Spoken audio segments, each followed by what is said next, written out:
This is exactly right. When a charming neurosurgeon rode into Frontier Town selling a persona of confidence and care, patients trusted him. He wore cowboy boots in the operating room and became sought after by patients. He promised to heal them. Instead, he left a trail of broken bodies. This is a story of greed, betrayal, and a fight for justice. Listen to Dr. Death, the Cowboy, wherever you get your podcasts, or binge the entire series right now, only with Audible. Goodbye. The best time to think about home security is before you need it. That's exactly why there's Simply Safe. Traditional home security only alerts you after a break-in has already happened, and that's too late. Simply Safe is changing that. Simply Safe's US-based live agents identify threats on your property and help deter them so intruders never get to your house. The system is customizable so you can build one that fits your home and your specific needs. The 24/7 professional monitoring is effective and affordable and won't lock you into a long-term contract. I think that's what's so scary for so many people is that long-term contract. And like, what if it turns out you don't like it or need it, but they don't have that because they know you'll like it and you'll know that you need it and feel so much safer when you have it. Like at this point in my life, I would never go without a security system on my house. I just feel safer with actually having Simply Safe around. There's a whole staff at Simply Safe that's waiting to talk to you and help you out. Right now, you can get 50% off your new system by visiting simplysafe.com/MFM. That's half off at simplysafe.com/MFM. There's no safe like Simply Safe. Goodbye. While the world watches the stars at the FIFA World Cup, Hyundai has its eyes on the next generation of talent. The future soccer stars who are already turning heads at age 14. Because next doesn't wait for an invitation. And Hyundai doesn't either. Hyundai has always moved the future within reach. Hyundai did it by making advanced safety standard on every vehicle. And by engineering EVs with ultra-fast charging capability. And Hyundai continues doing it every day because the future isn't some far-off concept. It's already here. Next starts now. Hyundai, an official partner of FIFA. Goodbye.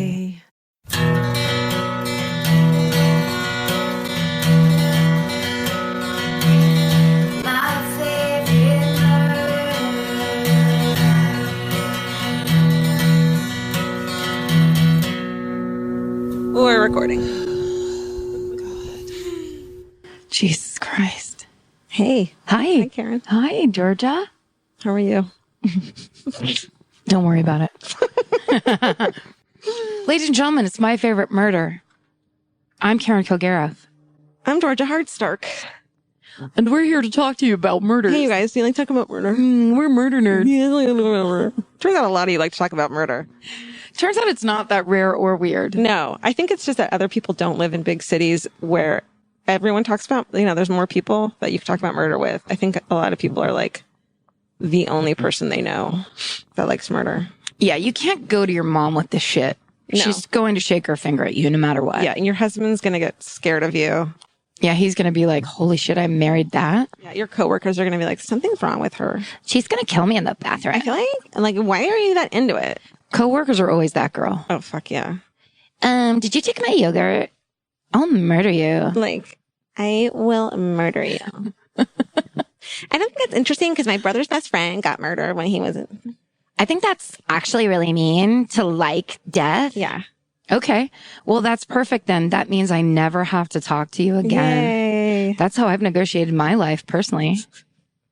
I test it out. Scaring away. Do your eyes go wide? Oh, then I've now weeded out the weak. Goodbye. Yeah. Do you furrow your brow or jump up and down and clap and say, I love murder? That's how you pick your team. Totally. Yep. That's how we found each other. Did you already know that Kara Klenk loves murder? I think she told me recently. She loves it too. Yeah, she texted me and was like, I have a murder story I want to tell. I have hers. You have it? And it's amazing. We're playing it. Do you know that there's like, I've had the best compliment is when someone you know, kind of from like your world, writes to you and is like, I love your podcast. And you're like, I didn't even know you listened to it. Yes. I have a few friends who are like acquaintances who've done that. And they're like, I have a story I want to tell you. And I'm like, it should be on the podcast. Yes. I love it. Because I've had the same experience and I kind of want to go like, it's so nice that you would even, the second I see somebody talking about their podcast, I'm like, turn off brain. Like I never pay attention. Yeah. Meanwhile, I have the gall to have two. Right. Look at us. I mean, are we allowed? Because like, there's so many other things I I'm interested in. Let's do one more together about something totally different. A different podcast? Would it have the same passion though? No. Like what? Do we have another thing in common? No.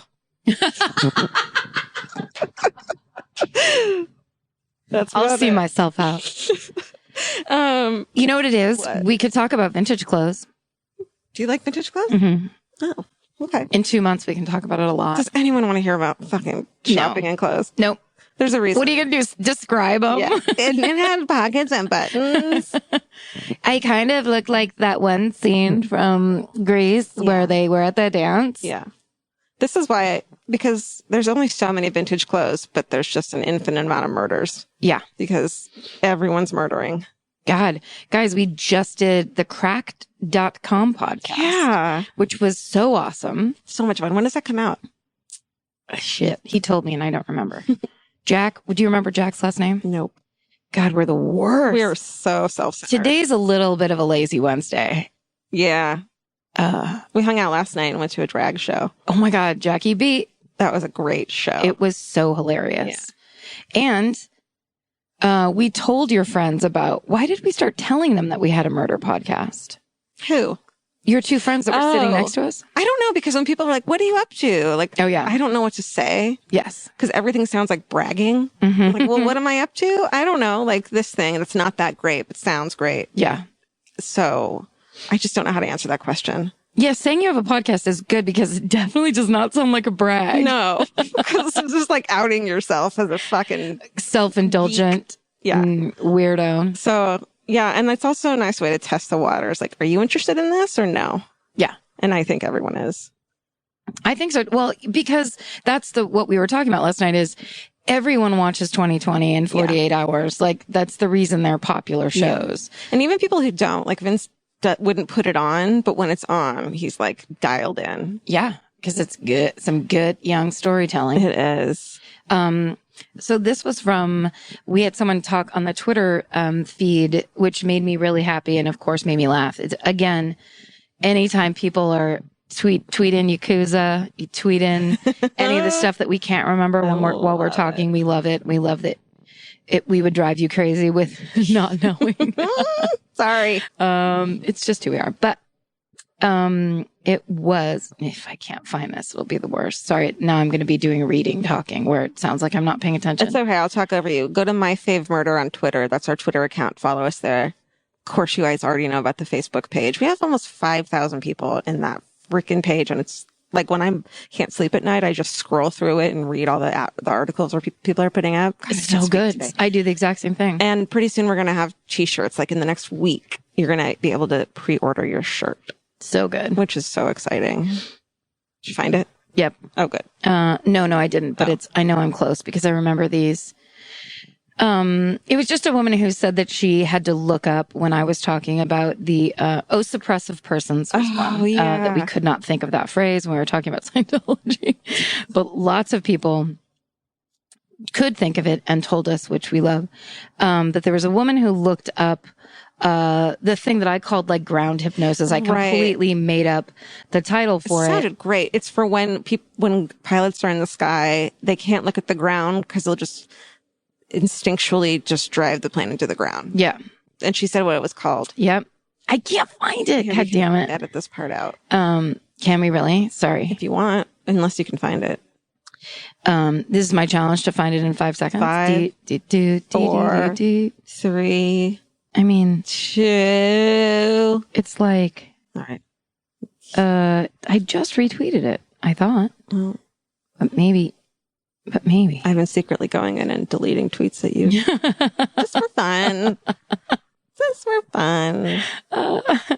Here's a quote from us. I love when people quote us. I know. Because I'm self-centered. It's a powerful feeling. Here's the thing I know about skateboarders. They're massively chill. They don't murder families, said Karen. I love it. Oh, someone said, quote, worst case scenario, he eats the baby. I don't remember. That was you. That was me. That was you, that you would never let Albert Fish babysit your kid. Right. By the time you're old, you're either completely evil or an American hero. Oh, No, wait. Suppressive persons. Someone said, you said, you're in a cult. Call your dad. That's when I was just letting Scientologists know how it is. Oh my gosh, it's the best. Fuck it. I can't find this. I'm sorry. That's okay. Let me see another quote. How about Shelly Miscavige is missing as fuck? Missing as fuck, girl. Pretty great. That is a good one. I love that I talk like that. My mom would hate it. All right. Oh my God, my father, the amount of F's and S's that I say on this podcast, my father would be livid. Oh, do you want to talk about our new favorite show? Sure. The Affair? No, you mean The Family? That's what I meant. I hate The Affair. The Affair is a bore, right? It's a trash heap. It's not even a bore. It's like, it makes me angry how just vapid and stupid every single person is on it. And I don't care about you guys. And you fucking deserve each other. You have to go on. I think they're from a while back, but John Levinstein on Twitter was doing like basically live tweeting The Affair. And it was literally like, will he finish his book? We just don't know. Like he was pretending that those Right. plot lines were exciting and it was really hilarious. Oh, I just want to kick them all on the vaginas. Yeah. I didn't watch it because I don't care Don't if people watch have affairs or not. I feel it's none of my business. But yes, The Family. Oh my gosh. So someone on the Facebook group was like, in a comment, was like, has anyone watched The Family? And I need a new binge watch show. So I was like, I'll check this out. Joan Allen, Yeah. the guy from Friday Night Lights that's super cute. Yeah. And Matt like, Sorensen. who's the cute? That's what he's from. The Big Brother. Yes. It's from Friday Night Lights. Yes. I was wondering, I couldn't place him. Gosh, he's cute. He's the super cute guy that dated the coach's daughter. And Yes. Oh, and he like ran away and shit. Yes. He is very cute. he's beautiful. He's so weirdly beautiful. He's like plain and beautiful at the same time. And he's got that like skater, like bad boy look to him. Yeah. Like you want to fix him. Yes. In this, but that's how good of an actor he is, Right. because in Friday Night Lights, he was like the little abandoned boy that was being raised by his grandma and trying to be a good football player, which was like heartbreaking. You want to take care of this fuck. Yeah, because he's got those big eyes. Oh my God. So here's the plot, which is like my dream plot of anything ever, is the kid goes missing at 8. Fucking, I love kidnappings. 10 years later, comes home. Steven Stainer. What's he from? Steven Stainer, that's the real life thing that really Oh, happened. Right. These are my theories. I'll just shout out what I think they're basing it on. Okay. It's a lot of like true to life shit. Yeah. The kid comes back. Is it really the kid or is it not the kid? Where has he been? That's the documentary, The Imposter. There. Yes, exactly. Yeah. Does someone know something? Does someone not know something? There's like suspicions. That's the podcast. Does someone know something? Sorry. Is the cop fucking the dad? Yes. Yes. But that's not a spoiler alert because you find that out immediately. Yeah. It's so great. And what I love about it is that the biggest bombshell in the show doesn't happen until like a few episodes in. What's your sister? Oh my God. No, they just keep, I think they did a great job of like understanding that these days people need more than just one like storyline like that. Right. And folding in things that are fascinating and possibilities. Like they've basically made it the most dramatic possible show. Because then you want to go back and be like, I watched it from an angle of thinking this was happening, and the whole time I didn't know this other thing was happening. So I want to go back. You'll understand when you watch it. I want to go back and see everyone's reaction now that I know they know what's going on. And the flashbacks are great. It's all these like present day 10 years ago, like who got kidnapped. Oh my God. Andrew McCarthy. Oh my God. It plays like the town rapist creep who gets exonerated when the kid comes home because he got tried and convicted for the murder of this kid. Yeah. And he is the best went to jail as a child molester murderer, which is bad news. But he isn't a kids. You know what I mean? Yeah. He's got some problems. Yeah. He is such a good creep. Yeah, he really is. He's got really, kooky eyes. Yeah. I'm happy to see him back in the acting world. He directed an episode. Yeah. The flashbacks are incredible. And there's nothing I love more than a secret, buried room in the woods. What would you do in there? How would you get out? Yeah, and how crazy would you go and how terrible? Okay, here's my problem with it. The police officer doesn't know how to police. The lady? Yeah. She is the worst. She should have been immediately fired after he gets exonerated. Yes. Everyone And finds probably out would he's have been in fucking real the life. dad. Immediately taken off the case. You're still on the case. Like, Yeah. so much of the cop shit is such bullshit. I can't. She like shoots someone who's unarmed. And nothing happens. Yeah. But that actress played Daughter Maitland in Boardwalk Empire, and she was so incredible. You're killing. Like I'm always like, I know that face from somewhere. Yeah, that's You what just she know it is. all. I had she to look was her up great. because I was like, I know who that is, and she had credit with me, and I didn't know why. And then I looked it up, and I was like, it's fucking Daughter Maitland. I was like, this must be her first role. I've never seen. I don't know shit.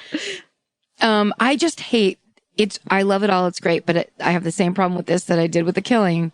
I don't give a fuck if people are running for office. I don't want to know about their stresses. Right. I think it's the most boring thing possible. It makes me crazy. So it's like, we've got the big speech tonight. There's nothing more boring than running for office. And my thing is too, like, you guys are wealthy. Just stay home and chill. Like in my life. Yeah, don't power through it by continuing to run for like state senate. Yeah, stay home with your, like, if I were the mom and my kid came home 10 years later, I'd be like, well, we are fucking staying home together. For at least a week. At least a week and bonding. Yeah. Also, we're already rich. Who wants to be fucking mayor?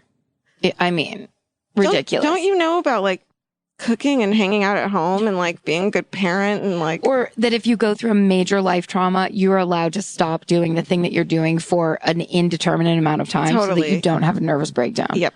Yeah. Yep. Yeah. There's a couple flaws, but overall it's very entertaining. The cop part is so huge for me that I almost can't. But the sister is played by Alison Pill, who is one of the greatest actors. What is she from? Scott Pilgrim. She was the girl who was the drummer in Scott Pilgrim. Yes, She's she was great sassy. in that. But she was on an episode. What was that?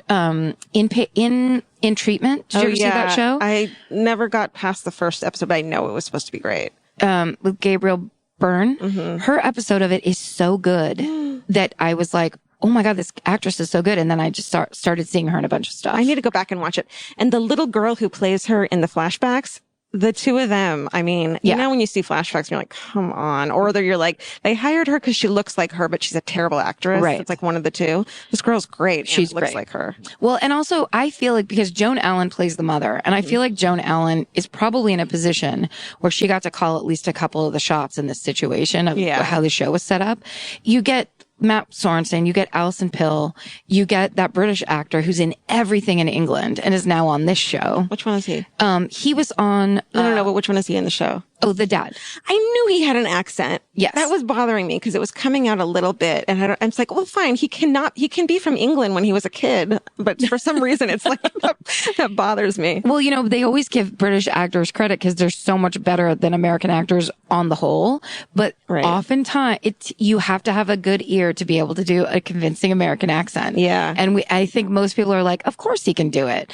And then they're just like, well, every once in a while they'll drop an R or do a weird thing. Exactly. And then you get pulled out of it. I do, but then I'm like, well, he can have been from Germany or from fucking England or from like Australia. And it does, like, I know I need to just get out of my head. Yeah. But it does take you out of it. Yeah. I just love that guy because he has been working consistently for easily 30 years. He's in everything in England.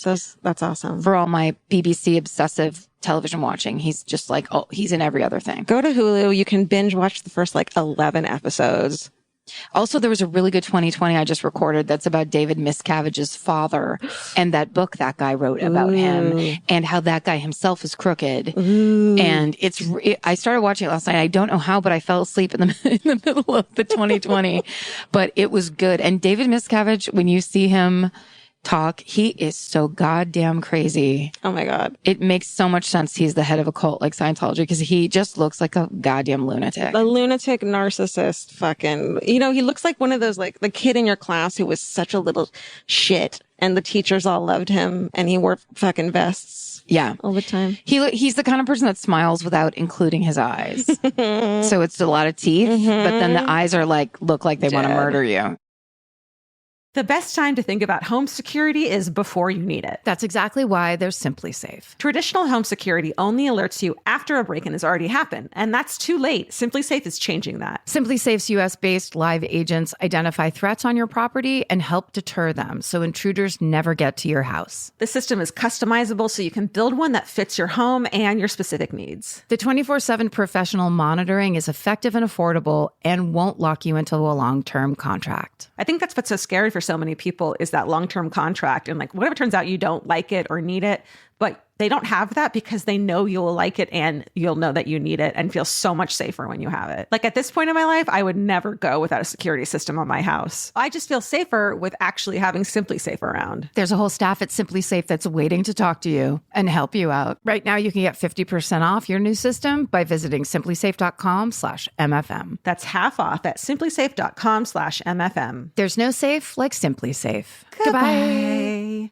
Vacation planning should feel like a breeze, not a deep dive into countless travel sites searching for the best deal. With Cheap Caribbean's Budget Beach Finder, you can search every destination and every date all in one search. You'll save time and money with the Budget Beach Finder. Say goodbye to endless scrolling and tab hopping and hello to Budget Beach Bliss at your fingertips. Go to cheapcaribbean.com to try out the Budget Beach Finder and see just how stress-free vacation planning should be. Goodbye. Capture your favorite summer feeling with Pandora Jewelry. Discover a collection inspired by the sunshine, freedom, and unforgettable moments that make the season so special. Whether you're planning a weekend getaway, gathering with friends, or simply soaking up every sunny day, Pandora Jewelry offers meaningful pieces designed to celebrate your unique story. From sun-kissed metals that catch the light beautifully to personalized pieces ready to be engraved with your summer mantra, every detail is crafted to help you express yourself with confidence and style. Explore charms, bracelets, rings, necklaces, and more, thoughtfully designed to complement every adventure and occasion. Each design moves with you from beach days and road trips to rooftop dinners, golden nights, and every memory in between. Layer your favorite looks, mark life's meaningful moments, and create lasting reminders of a season you'll never want to forget. Find the pieces that reflect who you are and where this summer takes you. Shop Pandora Jewelry's new summer collection in-store or online at pandora.net and let your summer unfold. Goodbye. Yeah. Speaking of murder, Speaking of which, what's your favorite this week? is it me first? I think so. What's our theme this week, Karen? The theme is let's not do themes anymore because they paint us into a corner and make us do it all wrong. I think when we don't have an idea of what we want to do, like let's for the next couple ones not do a theme. Let's play fast and loose. Yeah. And then like if I have one that I want to talk about and you don't have one, I can be like, okay, well here's the theme that will work with this. But We could also go into a realm at some point where we assign each other. ooh, I like that. I like an assignment. I wish you guys could have seen her face. She genuinely liked that idea. I lit up. You already have very big eyes, and they just went like 3 times bigger. Ooh, Am I scary? oh, werewolves of London. Is that your murder? Yep. Those London werewolf murders. No, mine is, and interestingly enough, happened in the year 2000. Oh my, every single murder from now on for you is going to have happened in the year 2000. Yeah. Shipman didn't really serve the purpose it was supposed to. So now it's all going to be makeup work. That's actually how my whole life is. I fuck up something and then I'm constantly making up for it long past the time when anyone's interested. Putting more effort into it than you would have had to if you had just done it the first time. Correctly the first time. I get that. Yeah, always. Guys, hi. This week, my favorite murder is the murder of a young woman named Chandra Levy. This is a fun one. This was crazy. I also Twists and turns. crazy. And this is I find this is a fascinating, I just talk total shit about no one cares about when you're running for office. And this is all about like politics stuff. Totally. But it's the part that I actually believe. You can cut straight to if you think a congressman has murdered somebody because I'll believe you. Oh, always. Yeah. So I don't want to know. I think everyone will. Yeah, right? Because talk about power hungry sociopaths. Well, that's the thing that's the thing of they want it to be someone crazy and huge. They don't want it to be some fucking dipshit whose life isn't worth half of this girl's life. Right. They want it to be some powerful, maybe there's like the government behind it. dark. Right. Something dark. She found out a government secret. Then they had to kill. Yeah, it could just go super crazy. Yeah. And I remembered, cause I had a lot of big ideas and judgments and what I actually thought. And even in remembering it before I did looked anything up, was like, oh yeah, I think he really did it. And they just couldn't pin it on him. And then I remembered there's a movie called, Absolute Power. It's a Clint Eastwood movie from 1997 with Gene Hackman. Do you remember this, where he is a cat burglar? He's like a jewelry thief, and he goes, to rob this apartment, and he finds a safe room, and that has like a one-way mirror, and he's in there stealing diamonds, and then the people come back, so he has to shut the door and hide. And he witnesses the president murdering his mistress. That's cool. Then he, while he is trying to figure out a way to expose it, the president's whole team, including Judy Davis and the guy that played the president on 24, Dennis, doesn't matter. You're the one who remembers this shit. Sorry. If you don't remember it, you're fucked. SOL. Basically they go about covering it all up, and it just makes it so believable when they start pulling people that could be accused of it, the way that they will do it to clean up a massive, thing like that. Here's So my problem with that, though. If you have a safe room in your house, you probably also have an alarm system yes. set up. So how do you even get in the first place? Oh, I think there's a scene where he's like undoing the alarm system. Okay, got it. Beep, boop, boop. Yeah. And then it's Clint Eastwood whispering to himself in a gravelly voice. Tiptoeing. So that's what was in my mind. And that was 3 years before this even happened. Okay. So in October of 2000, Chandra Levy, who was originally from Modesto, California, who went to San Francisco State, she was a Bay Area girl. Which means you're going to get fucking murdered. That's right. That's how we do it. She had a degree in journalism from San Francisco State, and she went to USC to get her master's in public administration. So in October of 2000, she went to DC to become a paid intern for the Federal Bureau of Prisons, a thing I didn't know existed until just today. I immediately assumed it was the FBI and kept moving until later on they brought it up again. Then I was like, oh shit, that changes it. Yeah, corporation Federal money. Bureau of Prisons. How much money do you people make? Jesus. So her internship was abruptly terminated in April of 2001 because her academic eligibility was expired in December 2000. So since she had already completed her master's degree requirements, so she was planning on going back to California in May 2001 for her graduation at USC. So on May 6th of 2001, Chandra Levy's parents call the DC police and say, we can't get a hold of our daughter. She hasn't called us and we can't contact her for 5 days. And that's completely like not normal. And we need your help. So, they flew out to DC. Yeah. And, they start talking to the police, and in interviews with the police, her father tells them that she's been having an affair with a congressman. How does he know that? I guess she told her parents. Oh. So, which I think is kind of good. It made me happy that they knew about her life. At least she told her best friend, and the best friend was like when she was missing or something. Yeah, maybe said, this is what I think you guys need to know. Never keep secrets, because then they can't find out who murdered you. Yeah, that's right. But then again, don't keep a diary. There's a lot of conflicting messages on this podcast. Yeah. You have to stay with us. Keep a Word document. The if truth you need to. will be revealed. Eventually. We have a plan. Yeah. There's a long-term 5-year plan for this podcast. So Chandra Levy's father tells the cops, you need to look at Congressman Gary Condon because they've been having an affair. So on May 10th, the police get a warrant to search her apartment, and they find her purse with her ID, her credit cards, all her good stuff, 2 suitcases that are half packed. Her answering machine's full. There were 2 messages from Gary Condon on the answering machine.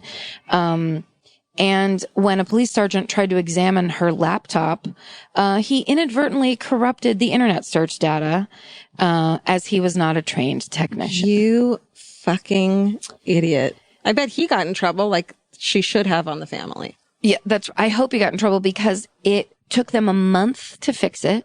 It was the year 2000.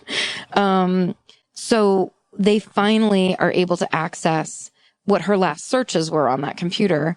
And it was, on May 1st. And it was for Amtrak, Southwest Airlines, Baskin Robbins, Gary Condit, a weather report. And then the very last one was at 1224 for the Pierce Klingel Mansion, which is the park office building for, Rock Creek Park. So basically another month goes by. So this is 2.5 months now from when she's reported missing. They finally searched this park. Wow. And it's, which is by her house? Yeah, I think they said within 4 miles. Okay. 30 cops searched the park and they don't find anything. And then they search it again like a couple weeks later and they don't find anything again. They go to talk to Gary Condit. He denies, any knowledge of knowing what happened to her. And the Levy family is now talking to the press themselves. This is how it always goes. I remember when this shit broke and it was like fucking heavy. Yeah, it was crazy. And the Levy family tells the press they think that Gary Condit has something to do with her disappearance. Oh my God. So now it's on like Donkey Kong because we've got a seated congressman. Is that what you say? They're seated? Sure. Like an in place working congressman who's having an affair. He's married. This girl is in her early 20s. And an unpaid intern, or no, paid intern, sorry. Wow. A paid intern that he's having an affair with. Not the only woman he's having an affair with. Wow. As is later revealed. Powerful, hungry men. So this is the kind of story that at the time, this was pre 9/11, obviously. This is pre 24-hour news cycle. So this was back when, CNN was its own cable channel, but they would be like, horse rescued out of a ravine. This plane crash, only it was a biplane, only 2 people. It was like that kind of stuff. Yeah. And then when big stuff like this hit, it would go all day and night. Yeah. So it was different than it is now that people are used to. It would just be like, here we are, all the alarm bells are ringing. So the DC police chief announced on May 22nd, 2002. So this is, I was just going to say, in July 2001, Fox News opinion poll of 900 people, 44% said they believed that Gary Condit had something to do with Chandra Levy's disappearance. Based on no evidence, right? Based on nothing. And 51% of people said that they thought he acted guilty. And I think this also had something to do with the fact that, the story broke probably at the end of May, beginning of June. This is a whole month and nothing's happened. Yeah. So now you're just letting people stew and simmer and speculate. And watch the same fucking news over and over and over. Like same coverage, these beautiful photos of her and this, this fucked up senator. Yeah. And the people want answers. They want something. Totally.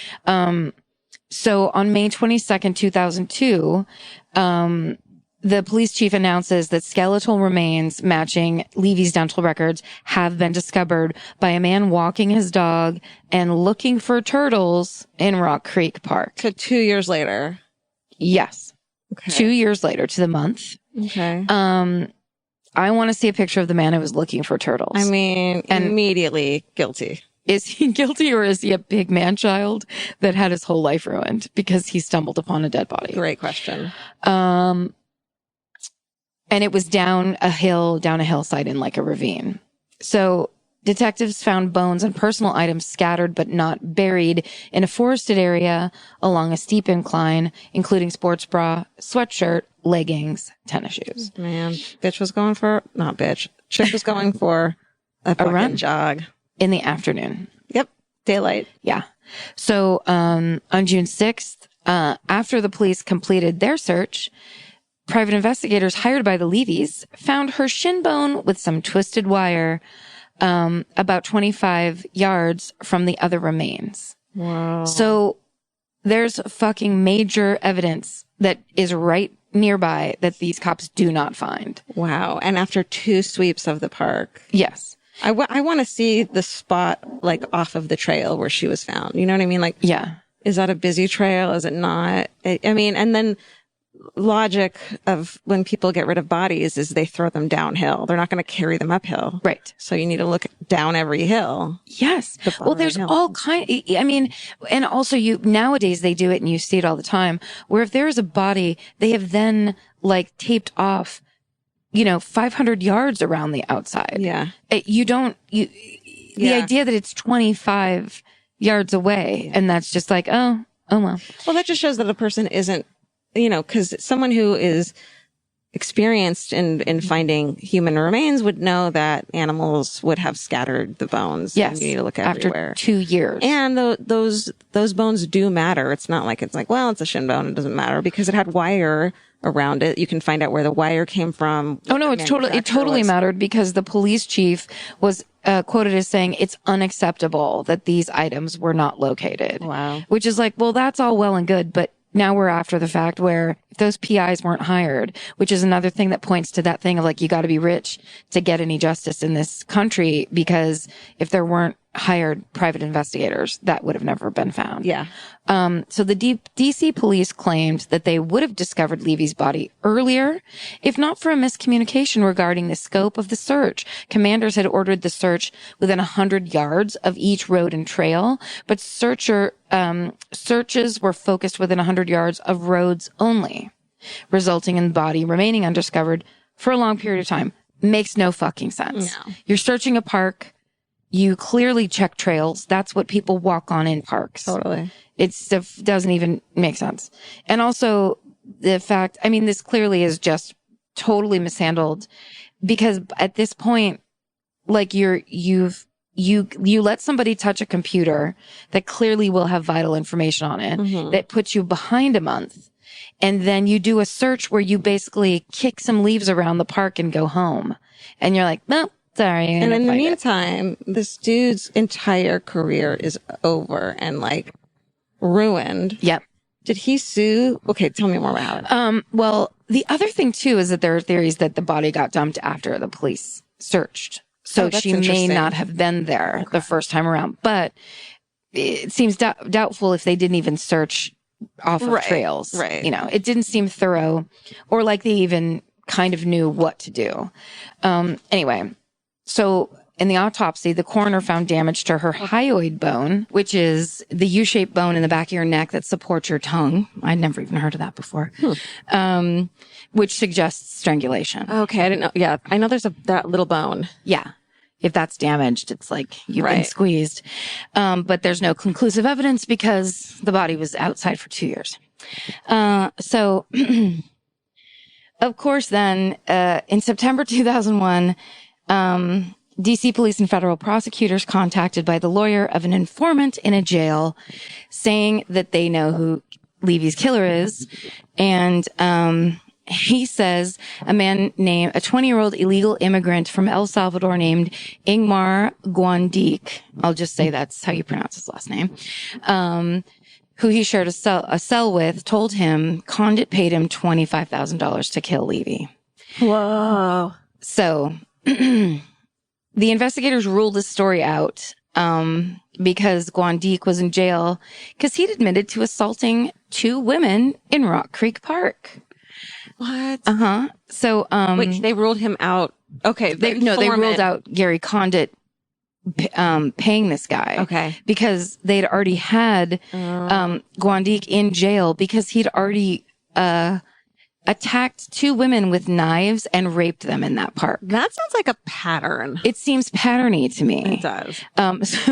So it turned out that Guandique had failed to show up for work on the day of Levy's disappearance, and his former landlady recalled his face appeared scratched and bruised at the time. So Guandique took a polygraph, failed, but he didn't speak English, and the polygraph person administering the polygraph didn't speak Spanish. Okay. So yeah. Question mark. And this was the only story in the news. And then 9/11 happened. And Gary Condit was like, thank you, Jesus. Everything's going my way finally. Yeah, but wouldn't it have been great if 9/11 hadn't happened?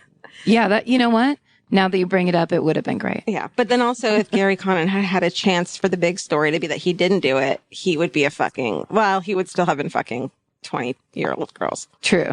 But, you don't go to jail for that. No, but you're still a sleazeball. I mean, he's a fucking politician. Yeah. So basically it became a cold case for years. Of course, Gary Conant lost his reelection and left office at the end of his term on January 3rd, 2003. So in 2005, our buddy, investigative journalist Dominic Dunn, was on Larry King, and he said he believed Gary Conant knew more information about the case than he'd been disclosing. Dun, dun, dun. Dun, dun, dun. Sorry, I had to Dominic Dunn. I love it. So Gary Conant filed 2 lawsuits against Dominic Dunn, forcing him into an undisclosed financial settlement for one. And the other one, which was a slander case, was eventually dismissed because, quote, the context in which Dunn's statements were made demonstrates that they were part of a discussion about speculation in the media and inaccurate media coverage. So they were actually talking about the case itself and how that happens, right, where like how things become witch hunts. That makes sense. The media were criticized for their rush to judgment on this case, and sometimes blatantly suggesting that Conant was guilty of murder. There were reporters that were camped out in front of his Washington apartment who were quoted as saying that they would stay there until he resigned. So it was a legit witch hunt against him. That politician thing, like the fact that people, like, I hope for both of us and never in our lives do we have the experience of having reporters camped outside of our fucking house. Dude. Negative or positive. Well, and also because they can just take any little seed of anything or one person walking by and going, oh, I knew her. Yeah. I mean, anything could spin in any direction. They could go through your trash and find like a thing that points to this thing as evidence. Sure. Yeah, it's crazy. There was, in the summer of 2008, the Washington Post ran a 13-part series. I didn't read it.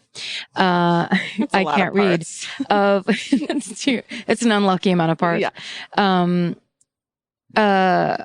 Which was, quote, a tale of tabloid and mainstream press pack journalism that helped derail this investigation. Wow. So it was basically all about that, how it just was totally tried in the media. And meanwhile, the cops were kind of like, didn't know necessarily what to do or what was going on and didn't have a lot to go on. Well, they probably followed along the media as well. And so it misled them. For sure. They got swayed. Newsweek magazine stated that the media may have become more skeptical of herd mentality and open to alternative suspects after the Levy case happened. That basically that changed the way people reported and reacted, like the journalism reacted to cases. In a positive way or a bad way? I think in a positive way of just being aware that that's what they would do for the story. You're affecting the actual outcome and if the person's going to get caught. That they basically were like, oh, they were having an affair and implying that he killed her. Right. So anyway, it was a cold case until 2006. And then there was a new DC police chief, a woman named Kathy Lanier, I'm assuming is how you pronounce it. And she replaced the lead detective on the case with 3 veteran investigators who had homicide experience. Yeah. So who did you assign? Who did that original guy assign in the first place? What are you doing? Yep. Also, reading that made me go, did Gary Conant have some kind of power over that first group of guys to be like, how about you're not very accurate in your investigation of this? I mean, it's just a possibility. Well, I want to hear who you think did it, because if he didn't, then why would he do that? Go on. So here we go. I'll try to plow through this. No, you're good. In 2007, the editors of the Washington Post assigned a new team of reporters to re-examine the case. And there was a series of articles published in the summer of 2008 that focused on the failure of the police to fully investigate Guadagnique's connection to the attacks in Rock Creek Park. Yeah. So they had basically just seen that guy had done that. When it turned out that guy's story was this guy did it and Gary Conant paid him to do it, and that turned out to be a lie, they were like, all right, well, I guess we have no one. Yeah. Instead of, the guy that's attacking women and raping women in Rock Creek Park, they don't look at him. That's insane. So, in September 2008, which I love this because the investigators, it's like, so journalists are the one pushing this forward. They're fucking up, but they're also making good. Yeah. At the same time, just different people. Investigators searched Guadagnique's federal prison cell in California, and they found a photo of Chandra Levy that he had saved from a magazine. So they finally arrested him in March of 2009.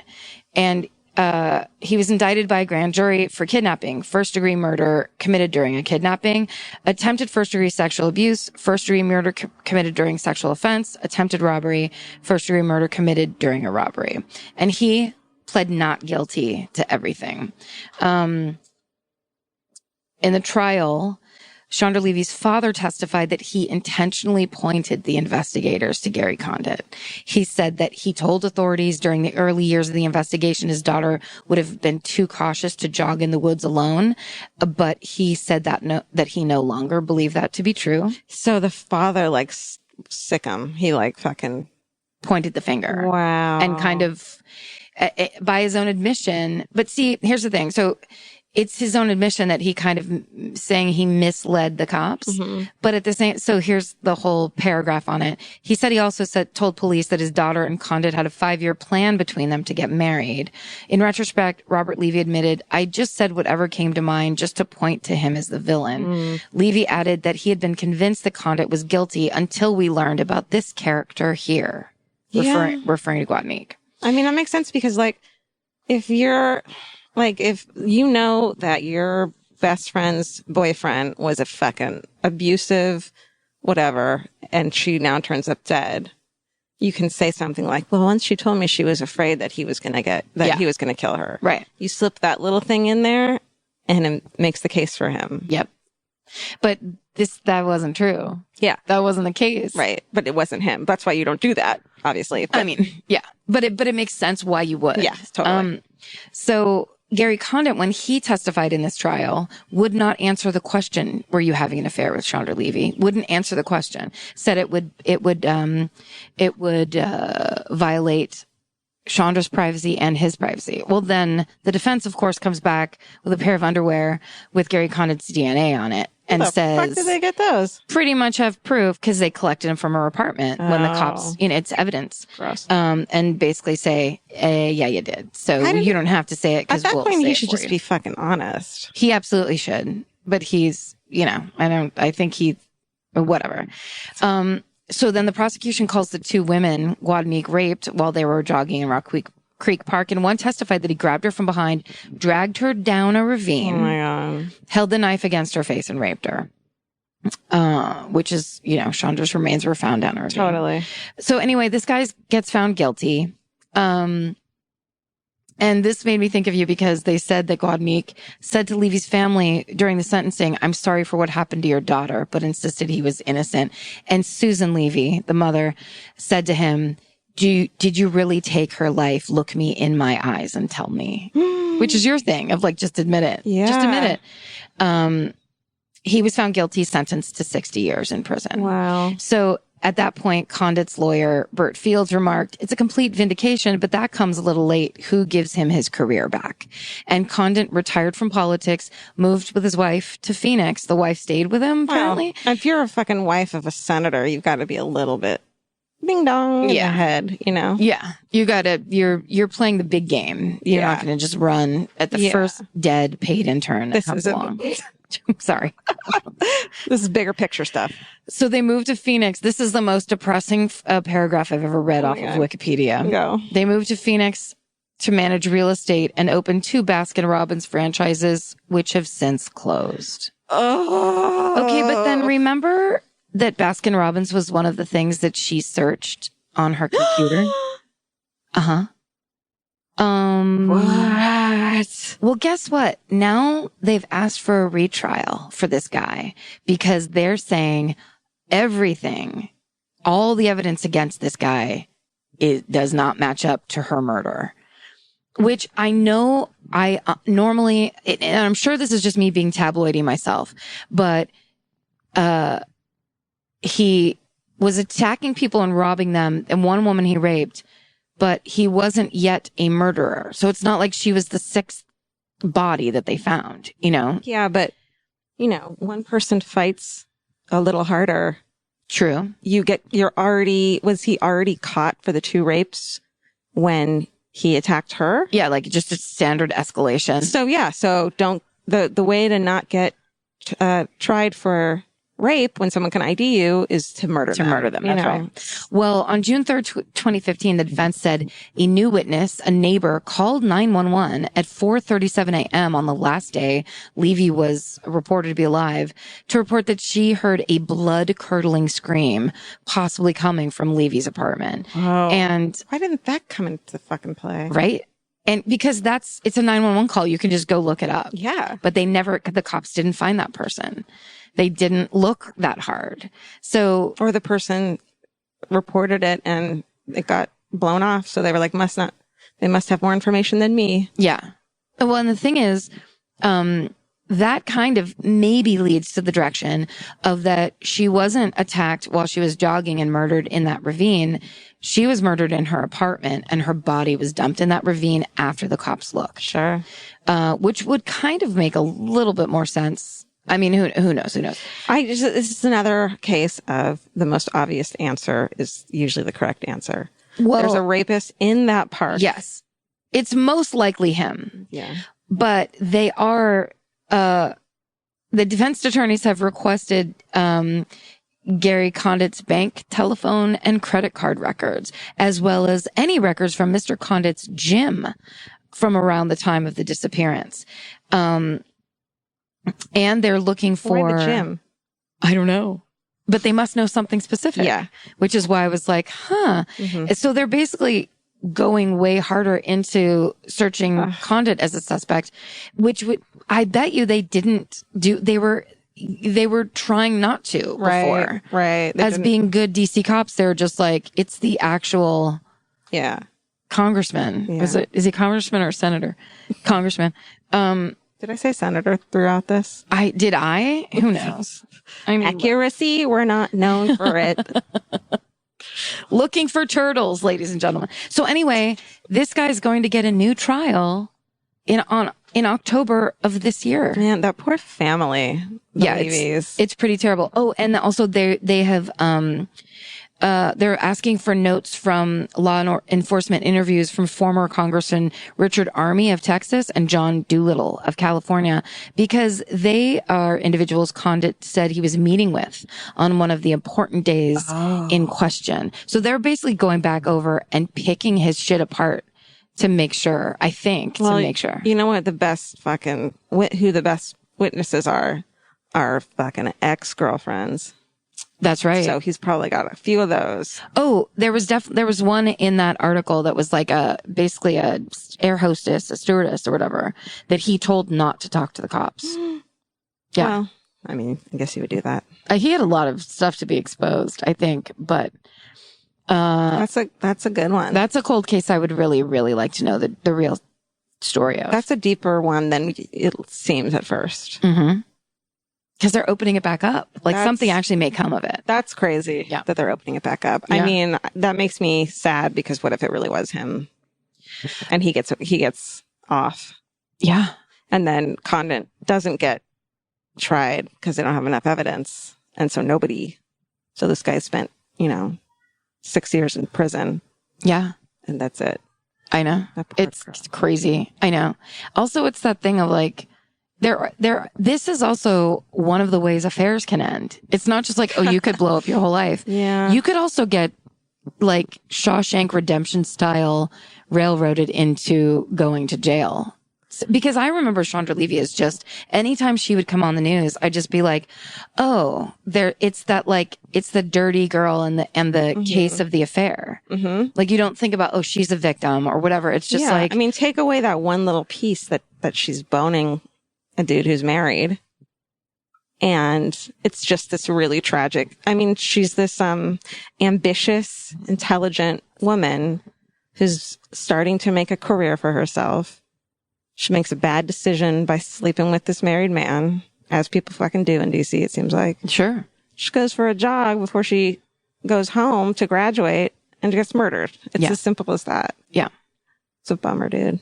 Or is it? Or was she there when some weird she heard something she wasn't supposed to hear because he is a congressman. Wasn't there a while where they were like, she might have been pregnant and he killed her because she was pregnant, but I don't think she did. Well, maybe they couldn't tell she was pregnant, but I think they can tell. That didn't come up here, but there's a very similar story, and I can't remember the woman's name, but it was like it was on Forensic Files and like a couple of those other ones. Mm-hmm. And it was basically the same story, but the girl I think she was Irish Catholic. Do you remember that one? And she got, they found her body wrapped up in a rug. And then it turned out to be her boyfriend, who was this really powerful businessman in, I can't remember if it was DC or Boston or something. Did they do a DNA test on the fetus and it matched him? I think so. That sounds correct. What are we even doing right now? Oh. No, just like any murder at any murder I've ever seen. We are getting deep. Remember that girl that had curly hair? Anyway, that's mine. That's a good one. Good job. Thank you. That was fun. That was a wild ride. Yeah.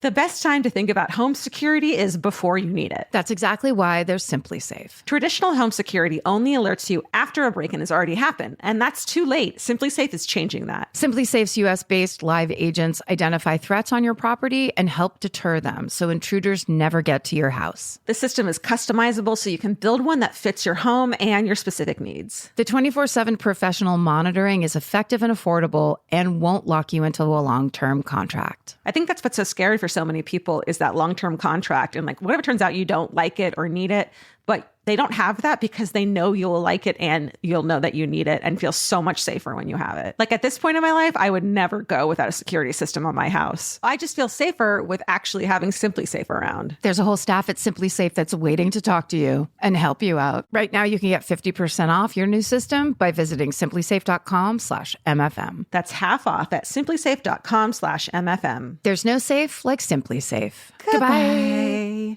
Vacation planning should feel like a breeze, not a deep dive into countless travel sites searching for the best deal. With Cheap Caribbean's Budget Beach Finder, you can search every destination and every date all in one search. You'll save time and money with the Budget Beach Finder. Say goodbye to endless scrolling and tab hopping and hello to Budget Beach Bliss at your fingertips. Go to cheapcaribbean.com to try out the Budget Beach Finder and see just how stress-free vacation planning should be. Goodbye. Capture your favorite summer feeling with Pandora Jewelry. Discover a collection inspired by the sunshine, freedom, and unforgettable moments that make the season so special. Whether you're planning a weekend getaway, gathering with friends, or simply soaking up every sunny day, Pandora Jewelry offers meaningful pieces designed to celebrate your unique story. From sun-kissed metals that catch the light beautifully to personalized pieces ready to be engraved with your summer mantra, every detail is crafted to help you express yourself with confidence and style. Explore charms, bracelets, rings, necklaces, and more, thoughtfully designed to complement every adventure and occasion. Each design moves with you, from beach days and road trips to rooftop dinners, golden nights, and every memory in between. Layer your favorite looks, mark life's meaningful moments, and create lasting reminders of a season you'll never want to forget. Find the pieces that reflect who you are and where this summer takes you. Shop Pandora Jewelry's new summer collection in-store or online at pandora.net and let your summer unfold. Goodbye. All right, my favorite murder. Yes. A themeless favorite murder. Sylvia Marie Likens. This one I hadn't heard about until we started the podcast, and I fucking went down a rabbit hole of clickbait on Facebook group. Nice. And it's fucking tragic. Okay. Get ready because it's depressing. Okay. Sylvia Marie Likens was born January 3rd, 1949. Vintage murders. Love them. Love it. She's from Indianapolis. And essentially she was tortured to death by Gertrude Banaszewski.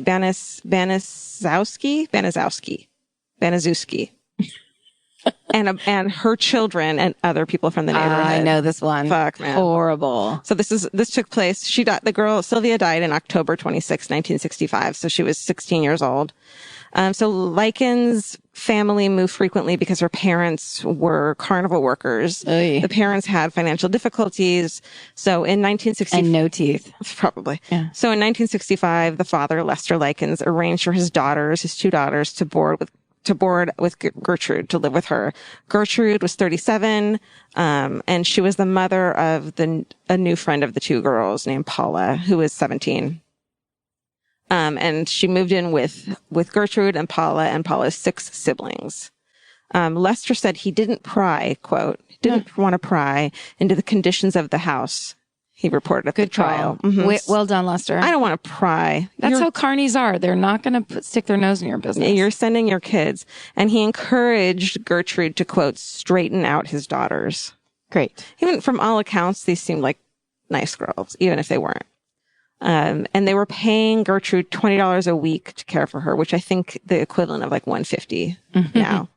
She's like cheap. Yeah. So Gertrude was described as, quote, haggard, underweight, asthmatic, suffering from depression and the stress of several failed marriages.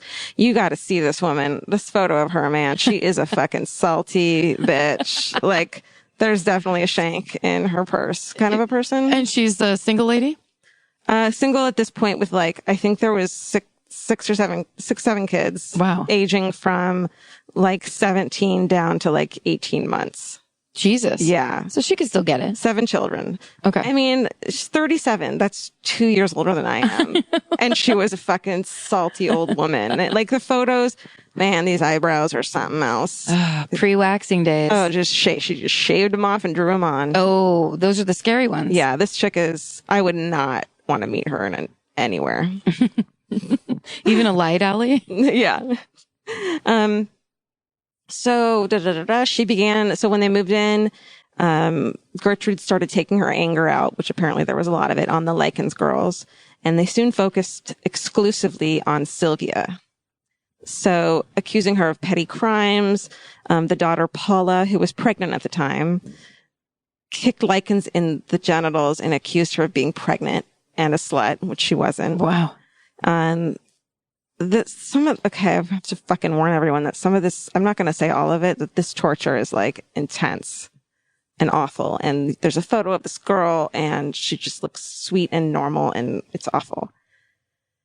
So, Likens was accused by the family that she was spreading rumors about Paula. And so this provoked Stephanie's boyfriend, Coy Hubbard, which, like, man, if that's not a fucking petty thief's name, I don't know what is, to physically attack Likens. So this girl is getting tortured by the mother, her daughter, all the kids, the local teens, like boyfriends. It's like a hobby for them at this point. Gertrude encouraged the kids and the neighborhood kids to torment Likens. Some of her stuff I don't want to talk about, but they said that by the time of her death, she had over 100 cigarette burns on her body. It's really fucking brutal and creepy sexual stuff. Sadist. I mean, it's fucking sadist stuff. Sexual stuff for humiliation, not for legitimate sexual reasons. Right. You know? To break this poor girl's spirit. And just because they can, right? Like, just basically, they're all a little bit fucked up and clearly, you know. And it escalates and I feel like it becomes fun for them. Yeah. It's not like Stanford Prison Experiment where you have one person that's your prisoner and suddenly it brings out all the like. You don't see them as a human anymore. Yeah. It feels like. The kid, Paula, once hit her so hard in the face, she broke her own wrist. Fuck. This is like, it breaks my heart and it makes me want to become a foster parent so much more because, man, some people's fucking living situations are just insane. So the little sister attempted to contact the family.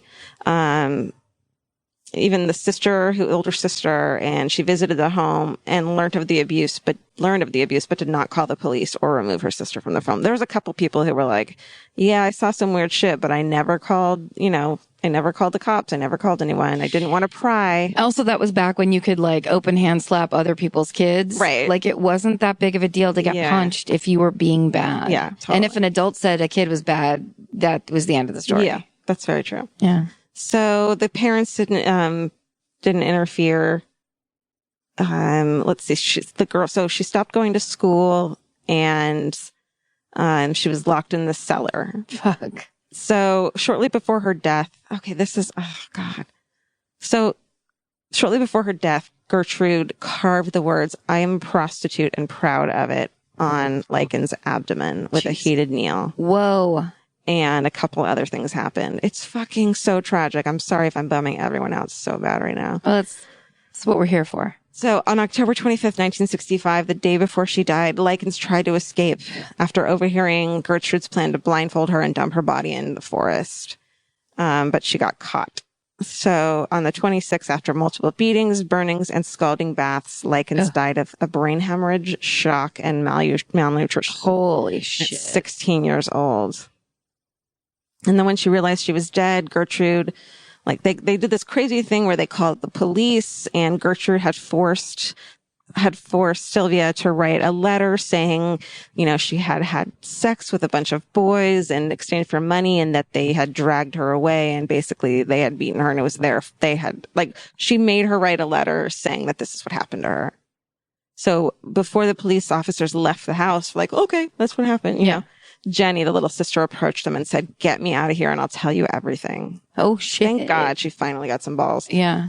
Like, the whole time it makes you wonder, like, why didn't someone tell someone, a teacher or... Yeah, but if you have to think, if she's the salty old broad that's like there with all those kids, they were probably like the bad family of the town. Yeah. I bet you there wasn't a lot of interaction or people coming in and out of that house. And it's this thing of like, you listen to authority back then. Yeah. Someone who was an older person who was in charge was the authority, and you didn't question that. And these things didn't happen.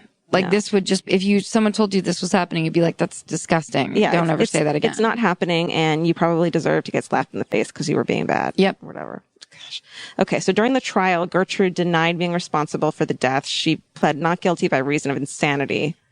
And 4 of the minors who took part in the abuse were also put on trial. So Paula, the older daughter, John, the younger son, Richard Hobbs, who was like family friend, and good old Coy Hubbard, who was 15 and doing some insane stuff to her that I don't want to talk about.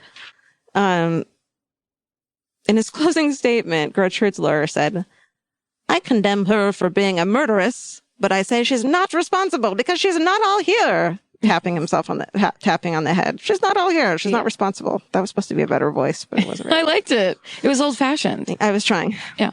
So in May 1966, Gertrude was convicted of first-degree murder. She was spared the death penalty and was sentenced to life in prison. But of course, she didn't get life in prison. No. She was free on parole by 1985, having been a model prisoner. And she said, "The Lord has forgiven me and I have peace inside." That's nice, you fucking cunt. That's the priority, is how you feel. Yeah, the Lord fucking monster totally forgave you. Yep. And you have peace. That's great. Jesus loved what you did to that girl. You get to move on with your fucking life. But you know who doesn't? The girl you killed. Yeah. But 5 years later, she's haunting your basement. Yeah. 5 years later, she died of what I can only hope was painful lung cancer. Everyone else totally got out of prison and they became teachers. And, no. Yep. And, yeah. So the boys were sentenced to 2 to 21 years and were released in 3. You guys everyone should go. If you feel like murdering, you should, because you're just fucking not going to get punished for it at all. It bothers me so much. I hope that someday in this podcast we can either A, solve a murder, or B, change sentencing laws. Can we do that, Karen? Yes. I think this podcast has just enough influence and span to really get out there. Well, I mean, that is so crazy to think that one of those people that tortured a young girl became a teacher. Yeah. To be in charge of young girls and boys. That doesn't even make sense. It doesn't. It boggles the mind. And the thing about all of this shit is that you can't keep convincing yourself that the world is a fair and just place. And who's trying to convince themselves? People who aren't into true crime. Oh, well, that's their problem. And they're not listening anyway. Yeah. They don't want to know. Whereas like people like us are so aware and so incensed by how fucked up this world is. What city did that happen in? Indianapolis, which is like, do people still live there? In the Midwest? Yeah. I wonder if it's that thing of like the Midwestern thing of people keeping to themselves. Sure. Being private and not being nosy is a big thing. I mean, the dad didn't want to pry into where his I want to know the stories of like, were they on drugs or were they total like gutter drunk alcoholics? You don't just give your children away. I'm sure they were alcoholics. Yeah. If they worked at a carnival, for God's sake. I think it said that he had alcohol problems and then the parents like hated each other. And I think they divorced. And so he was like, the sons, there was like 3 sons in the family, in the Likens family, and they got sent to live with grandma. But the girls, go fend for yourselves. Rough. Oh, yeah. And were they locked up early? Like, why didn't they run away? I know that's another thing in my mind is like, you would be so much better off living on the streets. Wait, isn't there a movie with Ellen Page about this story? I think there is. I'm almost positive it came out over 5 years ago, but I think there is. I could see her playing that part. But most people didn't talk about it because it's so fucking dark. It's so, there's no silver lining. No, it goes straight down into hell. It's just, one hopes that Jenny Likens, the little sister, had an okay life, but could she have? Probably not. I don't know. Unless she's one of those people that like became like a victim's rights advocate. That happens a lot to people. That's true. Because that's crazy. Also, it was the mid 60s. So this was before there was awareness about child abuse or anything like that. Yeah. But it was right on the edge. Like what you're describing, if it was 1925, I'd be like, oh, okay. But it's so much later than that. Well, I mean, yeah, look at spankings. Spankings someday, people are going to be like, that is abuse, straight up abuse. Yeah. But I mean, I feel like up until recently, it was like, yeah, that's how you punish your kids. Well, and also up until recently, they didn't think, what kind of a teacher wants to spank children? Yeah. Like it needs to turn around where it's like, it's not about these kids' behavioral problems. It's about an adult in this position who's signed up to be a teacher, who's signed up to be around children and can't handle themselves around children. And reinforcing bad behavior in children and letting them know that the answer to a problem is physical violence. Yeah. And the person who's supposed to be taking care of you loses their mind and will hurt you to teach you a lesson. Also, just that the capacity of human beings to be total sadists. And like, if you bring some kids around and go, you can beat her up if you want to. Yes, they're going to do it. Yeah. Which is disgusting. Yeah. And these are probably all children from, bad backgrounds as well. Mm-hmm. So they don't have compassion and they weren't shown compassion by their fucking alcoholic parents probably. And it's a learned fucking behavior. Dark. So dark. It's rough. Oh. Do you want to hear something that might lighten you up? Kara Klenk. It's not going to lighten it up, but it's definitely going to make you, it's just enjoyable. Did you already listen? It's just enjoyable. Well, I was there when she recorded it. Oh, cool. So our friend Kara Klenk, hilarious stand-up comic, performer. Yeah. I went and did her podcast, which is called Sisters with Carmen Lynch, who's another stand-up comic that I know. And, at the end of that, she started talking about, how much she loves true crime. And then she said, but she thought she was going to be a guest. And I was like, no, we don't have guests. Yeah, that's what I said too. We don't want anyone. Yeah. But I was like, but I want to hear your hometown murder. So here's Kara Klenk's hometown murder. Okay, so this is not quite a hometown thing, but I did go to college an hour and 15 minutes from my hometown in Connecticut. And I went to college with a girl whose husband mysteriously disappeared from their honeymoon cruise. They were on this cruise together, and I think the saddest part of the story usually when I tell it is that if they hadn't gotten so blacked out, balls to the wall, wasted, this probably never would have happened, because they got really drunk. They separated. Rumors they were like hanging out with these Czech teenagers or something like that. I don't know what they were doing, probably just partying with them, and they got separated, and another girl on the boat took a picture of a huge blood splatter stain on the deck of the ship, which is on this big Dateline. There's a whole Dateline report on this. And so it was obviously something happened, but his body was never recovered. They were in the middle of, I believe, the Caribbean or the Mediterranean. Like, obviously he was shark bait. Like, they probably weren't going to find anything. But, she was, you know, on the talk show circuit with like Oprah and like Scarborough Country and all these shows. And I think people found that she did not appear to be a sympathetic enough wife. Like, she wasn't bawling, crying. People thought maybe she married him for, you know, it's like everybody's imagination takes off. But like, I don't think he had a ton of money to speak of. So it wasn't like an insurance killing man. I don't really actually, knowing her, I really don't think she had anything to do with, this disappearance / murder. But it was pretty scandalous. And I was actually on Dateline when they were investigating it. I was working at NBC. One of my friends worked at Dateline and was like, did anybody here go to this college in Connecticut? And I was like, oh, I went there. And they were like, do you know this girl whose husband disappeared? I was like, yeah, we played softball together. Holy and she's like, oh my God, they really want to interview you on Dateline. And I was like, okay. Like, do I get to be on TV? I'm in. Like, I was all in. And then I went on and I just sort of talked generally about her, and it was so embarrassing because first of all, I thought they were going to do my hair and makeup. They don't do that.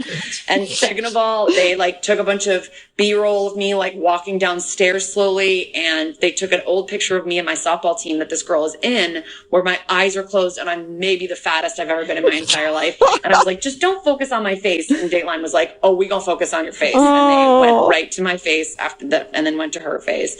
So, you know, I wasn't super happy with Dateline's production, but it's a really crazy sort of unsolved case that, is also interesting because his parents, and I believe Jen, the girl he was married to, who I knew, were trying to take on the cruise line because I don't know if anyone that's been on a cruise, like there's cameras everywhere, and they acted like they had nothing on tape of like where this guy was or what happened or anything. Like, how did this blood splatter stain get like this? It was a huge stain on the deck, and it's just very scandalous that they won't like kind of let this information out because people think they're scared about getting sued or whatever. So I know that they made a Lifetime movie about it. I know there's a Dateline about it. You can search into it more. The Dateline, if you want to Google Kara Klenk and few clues found in honeymoon disappearance, will take you right to the link because it's a very scary Google result for myself. Wow. That I totally know everything. I totally know everything she's talking about. I've seen the blood stain, blood splatter stain. I've seen the Lifetime movie. Oh, shit. And then she showed me the clip of the Dateline that she was on, and it's hilarious because it's one of those things where it literally it's her softball team, like her intramural softball team. Uh-huh. So they go in on close on her, and literally her eyes are closed. Oh. She weighs 40 pounds heavier than she is now. Yeah. It's just like if you showed up to play softball, how you'd look. Right. And then it pans over to the girl, and the girl's she said the girl was decked out in makeup no matter what sport she was playing or what. Full face of makeup always, and curled hair. Clearly the wife has nothing to do with this. But I don't know. I mean, they got schmammered and then separated. What would she? Yes. How would she on their honeymoon make him bleed that much? He got in a fight with someone. They beat him up. They threw him over. Yeah, those Czech teens on the Dateline thing I saw, which I don't know if it was the same one or whatever. They completely suspect them of trying to get money out of him, or there was something that they did, and they were like, "It's them," basically. But she wasn't around. Like, why did they split up?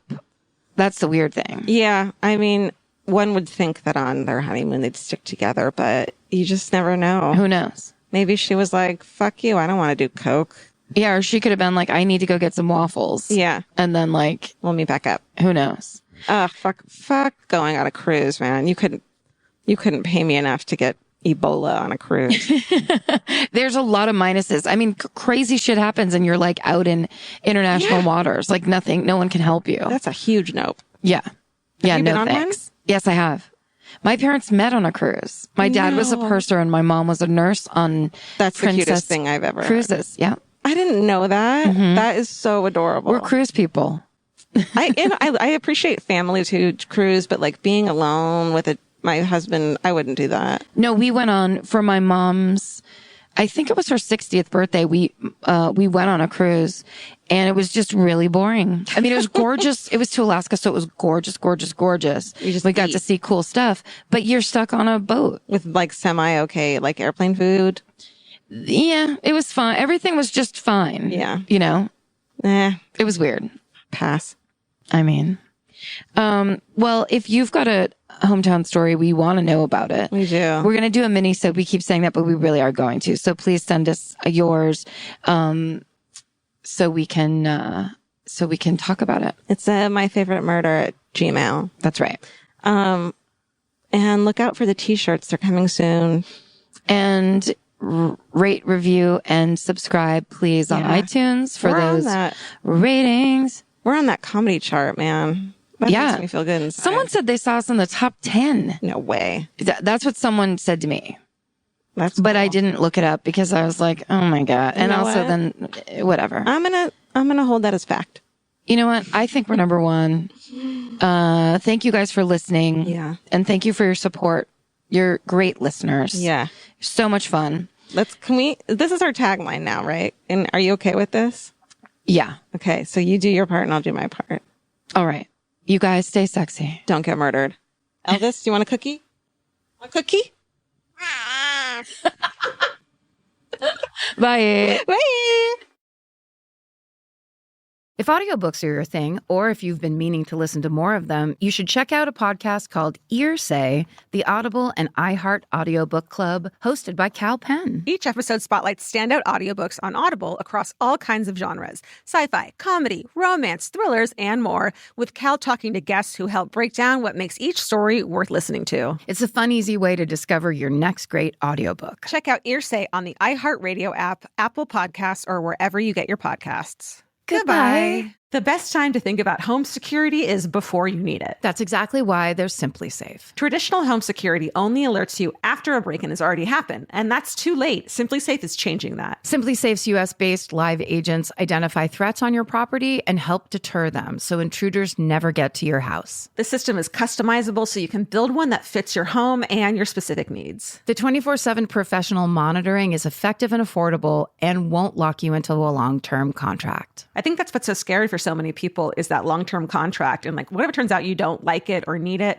but they don't have that because they know you'll like it and you'll know that you need it and feel so much safer when you have it. Like at this point in my life, I would never go without a security system on my house. I just feel safer with actually having Simply Safe around. There's a whole staff at Simply Safe that's waiting to talk to you and help you out. Right now, you can get 50% off your new system by visiting simplysafe.com/MFM. That's half off at simplysafe.com/MFM. There's no safe like Simply Safe. Goodbye. Vacation planning should feel like a breeze, not a deep dive into countless travel sites searching for the best deal. With Cheap Caribbean's Budget Beach Finder, you can search every destination and every date all in one search. You'll save time and money with the Budget Beach Finder. Say goodbye to endless scrolling and tab hopping and hello to Budget Beach Bliss at your fingertips. Go to cheapcaribbean.com to try out the Budget Beach Finder and see just how stress-free vacation planning should be. Goodbye.